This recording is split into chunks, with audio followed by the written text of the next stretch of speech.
¿Y si te dijera que, durante más de 3 siglos, una institución controló las ideas, la moral y hasta los suspiros de millones de personas en España? No estamos hablando de una dictadura moderna ni de un régimen militar. Estamos hablando de la Inquisición española, el Santo Oficio. Nació con la misión de proteger la fe, pero en realidad, tejió una red de miedo y represión como pocas veces se ha visto en la historia de Occidente. En este vídeo, no solo descubrirás los aspectos más conocidos de la Inquisición como las hogueras o los juicios secretos. Vamos mucho más allá. Te adentrarás en los archivos olvidados del Santo Oficio, conocerás las torturas más siniestras que se aplicaban en nombre de Dios, descubrirás cómo operaban sus redes de espías, cómo manipulaban el miedo colectivo y cómo la sombra de esta institución sigue presente incluso hoy en nuestro lenguaje y cultura. Prepárate, porque lo que estás a punto de escuchar no es una simple lección de historia. Es un descenso a las profundidades de la manipulación humana, la intolerancia institucionalizada y la oscuridad que puede surgir cuando el poder se disfraza de fe. Bienvenidos a Curiosidades de la Historia. ¿Estás listo para viajar en el tiempo y descubrir los secretos del pasado? Comenzamos. La Inquisición española fue instaurada oficialmente en 1478 por los reyes católicos Isabel de Castilla y Fernando de Aragón, con la aprobación del Papa Sixto IV. Pero la idea de la Inquisición venía de mucho antes. Ya en el siglo XIII, la Iglesia había fundado tribunales para perseguir herejías, especialmente en Francia y Alemania. Sin embargo, lo que haría especial, y temible, a la Inquisición española sería su control absoluto, su organización burocrática, y su capacidad para infundir terror. Su objetivo declarado era mantener la pureza de la fe católica frente a los falsos conversos, judíos y musulmanes convertidos al cristianismo, pero pronto ese objetivo se amplió. Cualquiera podía ser sospechoso. Bastaba una denuncia anónima, una palabra mal dicha, una costumbre extraña. La estructura del tribunal inquisitorial era compleja, jerárquica y sorprendentemente eficaz. Cada tribunal local contaba con inquisidores, generalmente clérigos, notarios, fiscales, carceleros y una red de informantes. Además, contaban con la colaboración del poder civil para ejecutar sus sentencias. El proceso inquisitorial comenzaba con un edicto de gracia, en el que se invitaba a la población a denunciar cualquier herejía.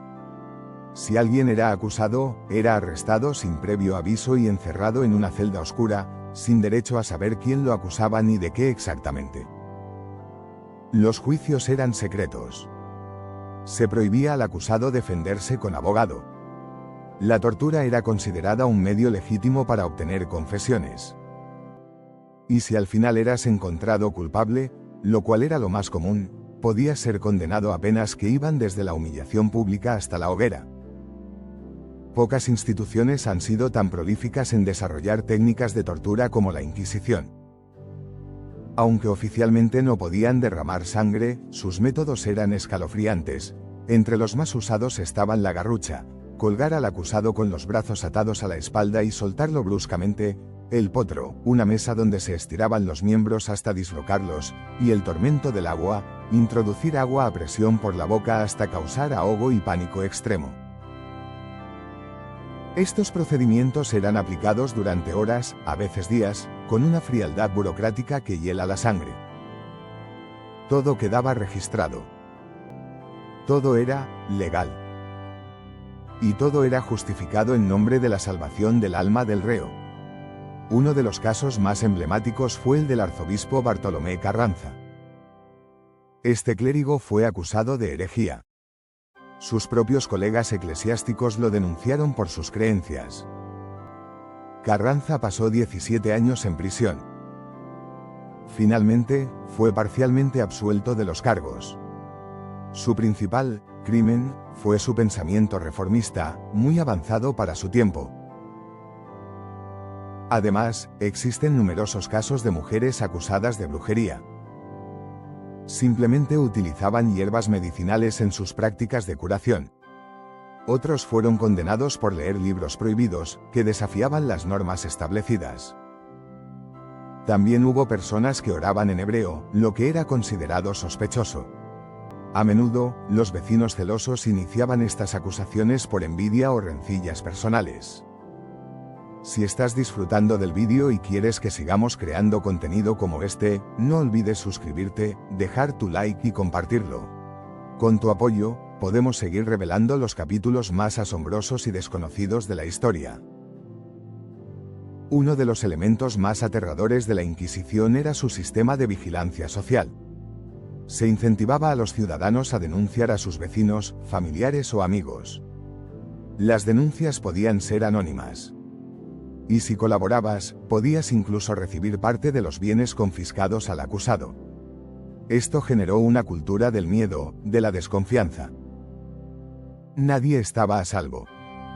Todos eran potenciales enemigos del Santo Oficio. Y muchas veces, el castigo llegaba sin previo aviso. La Inquisición también fue una enemiga feroz del conocimiento. En 1559 se publicó el primer índice de libros prohibidos. Obras de Galileo, Copérnico, Erasmo de Róterdam, entre otros, fueron censuradas. También lo fueron libros científicos, médicos, filosóficos. Muchos autores se autocensuraron por miedo. Otros huyeron de España. Esta represión intelectual tuvo efectos devastadores en el desarrollo cultural y científico del país, que quedó a la zaga de otras potencias europeas durante siglos. Los archivos de la Inquisición son uno de los legados más impactantes que nos quedan.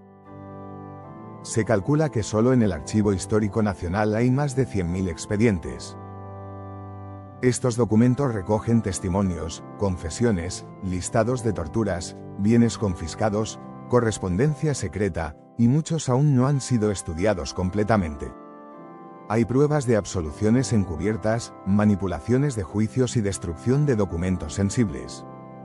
La hoguera fue la forma de ejecución más emblemática, pero no la única. Muchos morían en las cárceles por enfermedades, tortura prolongada o incluso suicidio. Algunos fueron envenenados, otros simplemente desaparecieron. Además, existía la muerte civil, la excomunión total, que te dejaba sin propiedades, sin familia, sin derechos.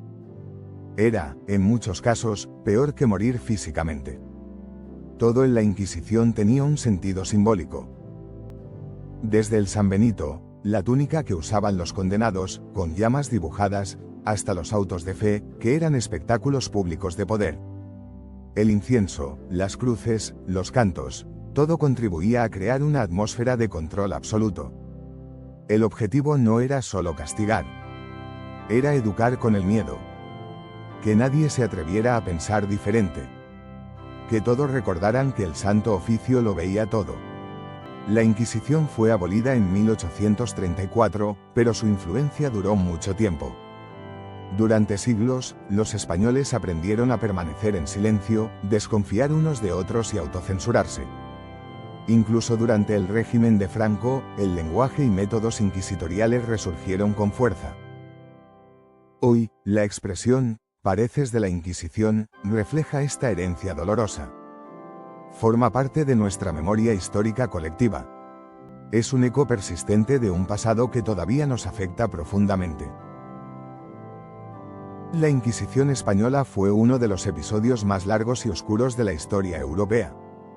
Una maquinaria perfectamente engrasada para reprimir, controlar y castigar en nombre de la fe.